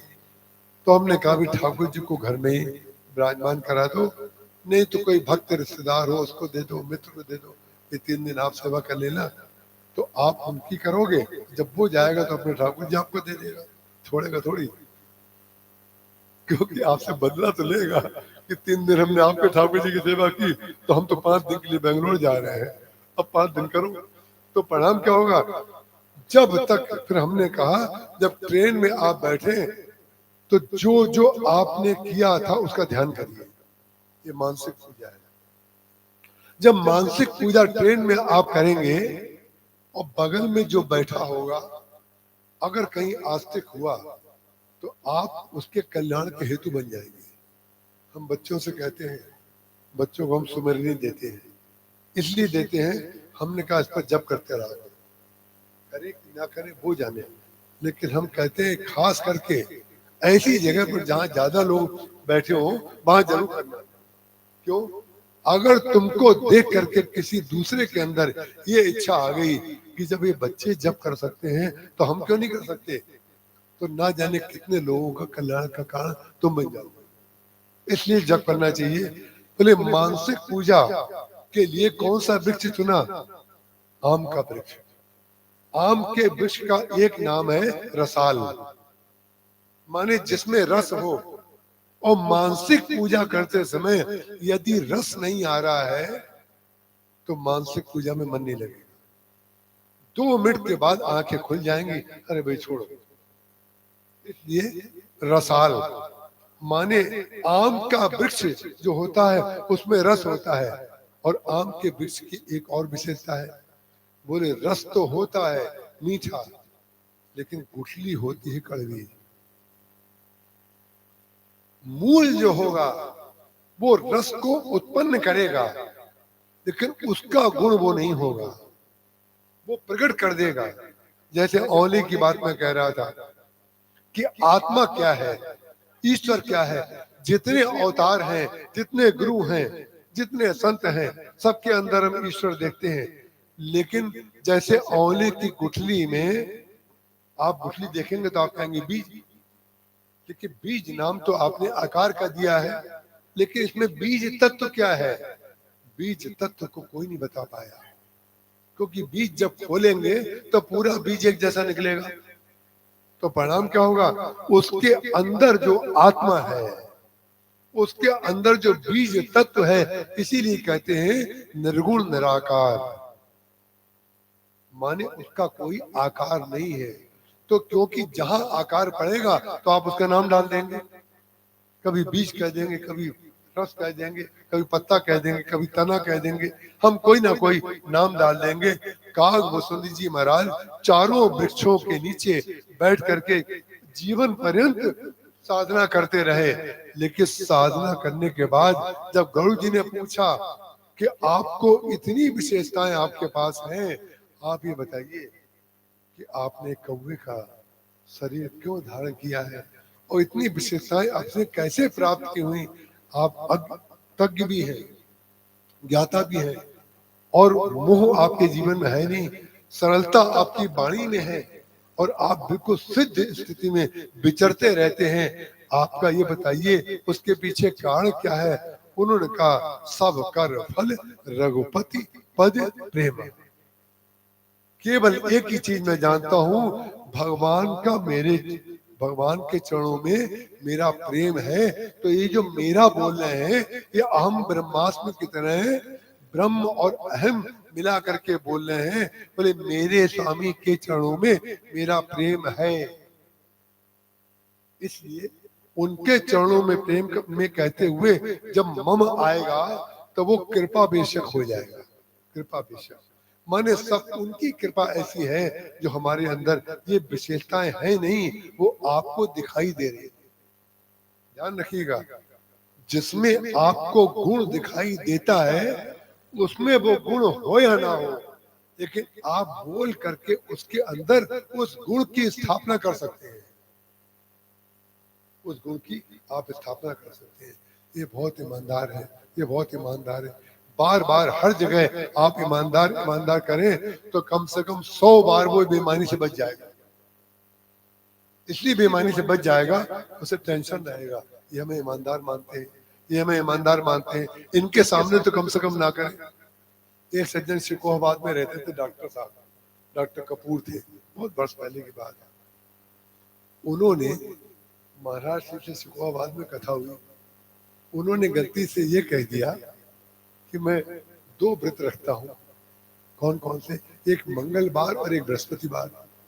उन्हें कल्पना नहीं थी कि महाराज जी की कथा कभी प्रयागराज में होगी, और प्रयागराज में जब कथा हुई तो उनके समधी थे, तो समधी जी क्या तो आना ही पड़ेगा। हमने कहा आज डॉक्टर साहब से आनंद लेते हैं। और वो एक कहो चोरी सुन गिरजा धर्मति तोरी। उस समय बालक बुद्धि थी, थोड़ी चपलता होती है बच्चों में, और मैं स्वीकार कर रहा हूँ आपके सामने। मैंने कहा कि आज डॉक्टर साहब को देख के लगता नहीं है, क्योंकि सवेरे सवेरे मैंने पकौड़ी खाते देखा था। तो पकौड़ी खा रहे थे कमरे में, और हमसे कह चुके थे बृहस्पतिवार और मंगलवार को हम व्रत रखते हैं। हमने कहा आज इनका व्रत जो है पूरा करते हैं। तो जहाँ डाइनिंग टेबल पे आए, हमने कहा डॉक्टर साहब धन्य है, देखिए हम लोग सब भोजन करेंगे और डॉक्टर साहब भोजन नहीं करेंगे, क्योंकि आज बृहस्पतिवार है, और बृहस्पतिवार ही नहीं मंगलवार को भी नहीं करेंगे। 9 दिन की कथा थी, 9 दिन में मंगलवार बृहस्पतिवार दोनों आएंगे। तो इन्होंने कहा तो फ्यूचर भी हमारा गड़बड़ कर दिया। अरे प्रेजेंट खराब हो तो हो, इन्होंने फ्यूचर भी बिगाड़ दिया। मैंने अगले दिन भी भोजन नहीं मिलेगा। उन्होंने बहुत बढ़िया रास्ता निकाला, बोले जब मैं घर पे होता हूँ तो व्रत करता हूँ, बाहर जाकर इसको पालन नहीं हो पाता, बाहर जाकर के पालन नहीं हो पाता। क्यों? उसमें भी सर्वोपरि, जब तक सर्वोपरि हम ना बन जाए। बोले क्योंकि व्रत का सामान हम किसी से बनवाएंगे, उनके घर की बहुओं को कष्ट होगा, इसलिए हम अन्न खा करके जो सबके लिए बना हो वही खा लेते हैं। हमने कहा डॉक्टर साहब आप धन्य हैं। उसका कारण क्या? आपको एक बात बता दें, डॉक्टर साहब जितने संसार में डॉक्टर हैं,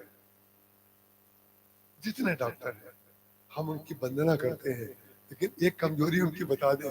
आनंद हो यहाँ भी कोई ना कोई तो डॉक्टर जरूर बैठा होगा। अब निकलने देगा कि नहीं हमें नहीं पता, जाना इधर सही है। कोई डॉक्टर मिला हो, गला पकड़ लिया तो मुश्किल में पड़ जाएंगे आज। लेकिन डॉक्टर लोग कितनी भी डाइटिंग कराएं, लेकिन डॉक्टरों की जो पार्टी होती है उसमें जो हलवाई होता है, वो 100 डॉक्टर आने वाले हैं तो 150 लोगों का खाना बनवाया जाता है। आपको ना विश्वास हो तो जाके देख लीजिए, डॉक्टरों की पार्टी में जो मस्ती से खाते हैं। उसका कारण क्या? रोगी तो है नहीं कोई, सब आपस में ही है।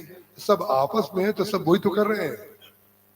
आपस में जो दोनों एक ही, जब 2 नाव वाले मिलेंगे तो भगवान, कई बार लोक गीतों में गाया जाता है, केवट ने कहा हम दोनों एक ही जाति के हैं, इसलिए आपसे उतराई नहीं लेंगे।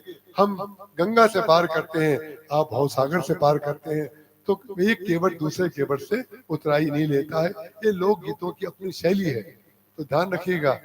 काग भुसुंडी जी महाराज अपनी किसी भी विशेषता को अपनी विशेषता नहीं मानते हैं, और ये रामायण की कथा इसलिए कही जा रही है कि काग भुसुंडी जी नहीं मानते हैं, और सुमेरु पर्वत पे रह करके शंकर जी अपने दुख की आतंतक निवृत्ति, जो सती जी के वियोग में उनको दुख हुआ है, वो काग भुसुंडी उनका शिष्य है। शिष्य की कथा सुन करके गुरु के दुख की निवृत्ति हो गई। यह है रामचरितमानस की कथा। गुरु के दुख की निवृत्ति करने की शक्ति केवल राम कथा में है। कथा चाहे गुरु कह रहा हो चाहे शिष्य कह रहा हो, इसके बाद की चर्चा कल करेंगे। आज इतना ही। बोलिए श्याम रामचंद्र भगवान की जय। ये सूचना हम आपको देते हैं, आज हमने 5 मिनट अधिक कथा कही है और समय से पूरा होना है, इसलिए हमारी कथा के बाद जो भजन अर्चना जी त्रिपाठी करने वाली थी, आज हम अपना भजन उनको अर्पित करते हैं। उनसे निवेदन करते हैं वो भजन कर ले, फिर आरती के बाद पूर्णता हो जाएगी। अब आइए जी।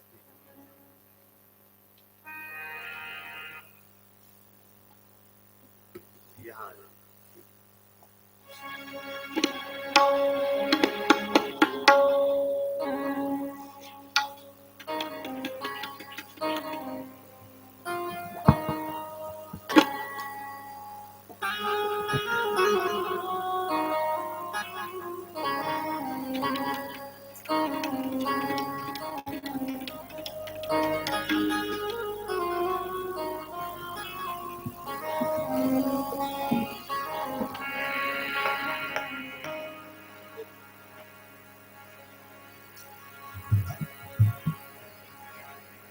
सर्वप्रथम मैं गुरुदेव भगवान जी के श्री चरणों में सादर वंदन अभिनंदन करती हूँ। यहाँ पर पधारे हुए सभी भक्तजनों से मेरा सादर प्रणाम। मैं आप लोगों के समक्ष एक छोटी सी प्रभु भगवान श्री राम के उपलक्ष्य में एक भजन सुना रही हूँ।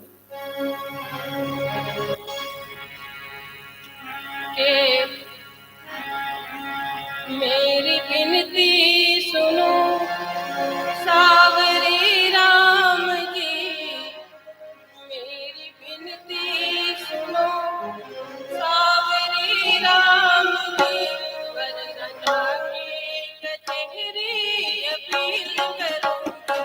मेरी विनती सुनो सावरे राम जी, मेरी विनती सुनो सावरे राम जी, कचहरी अपील करोगे। मेरी विनती सुनो सावरे राम जी, वरना जाकर कचहरी अपील करोगे।